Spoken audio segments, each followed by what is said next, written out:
We are living in a changing world, and while I'd like to think that I'm part of the veterans group, I really think that we are part of the sandwich generation, because our fathers who built up the business did it with a very single-minded agenda. They said, like, my father came back and said, India does not have the kind of healthcare it needs and it deserves, and moved legislation, so on and so forth, and raised the healthcare delivery quotient in the country. Today, of course, he's a changed man.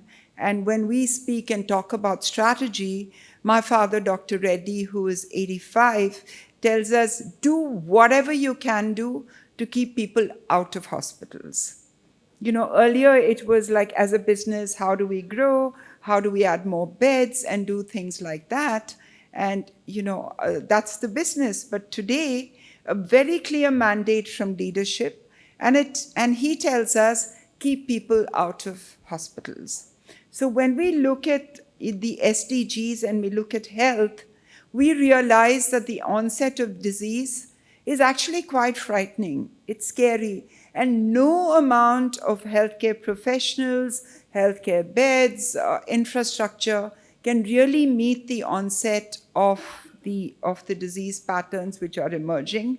The dreaded non-communicable disease, which everyone knows about, diabetes and heart and cancer. But what is coming up now is things like obesity, mental health, respiratory issues. We are really heading towards issues, but I would not say disaster.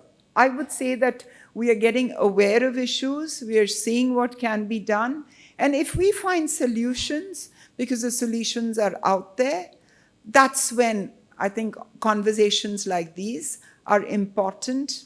But I must, this is my understanding, that business doesn't really impact on any of the global trends. Global trends are there. It's a digitized world. It's becoming increasingly urbanized.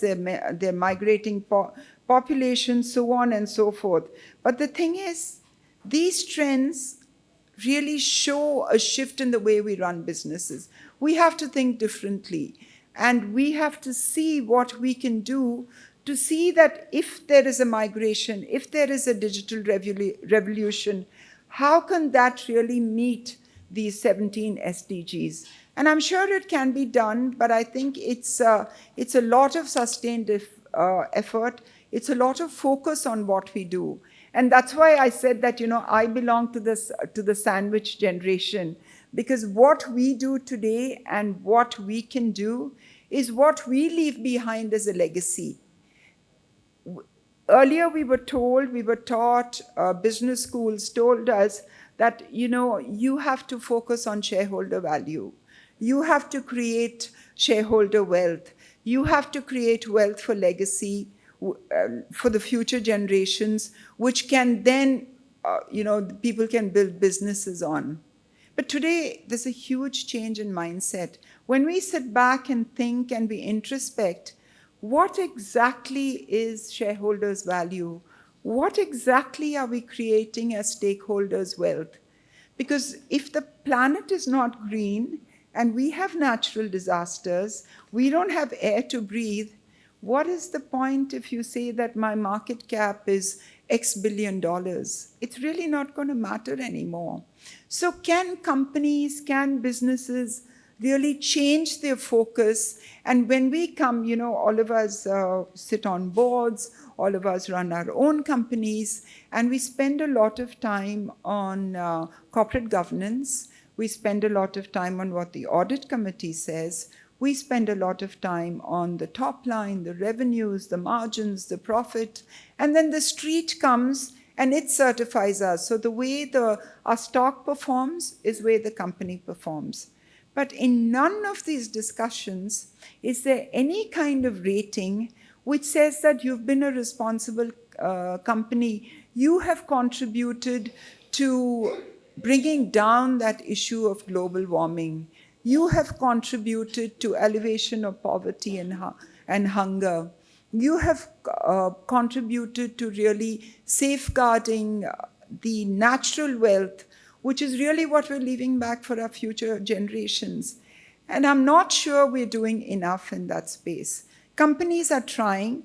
We as a company are focusing now 40% of our time in keeping people well, in prevention, and saying that, if you can prevent the onset of disease, you don't have to spend a lot on really curing that disease. You don't have to go into whatever your savings are to really look at, expensive interventions. So I think a lot of us have these responsibilities, and there are lots which we can do. And I'll give you a small example that, my father comes from a very small village in Andhra Pradesh. He was actually the first one who left the village to go out and be a doctor and do what he did. And then he moved to the US because the US is like the ultimate destination for all of us still. And he came back and, built what he had to do. But at that time, his focus now is to go back to the village. So we have 60 taluks, which is about 150,000 people, and all these goals. Without studying that, we're trying to implement a lot of these, and I think that is where the answers lie. Is there a business opportunity? Is there a way we can sustain this? I think there is.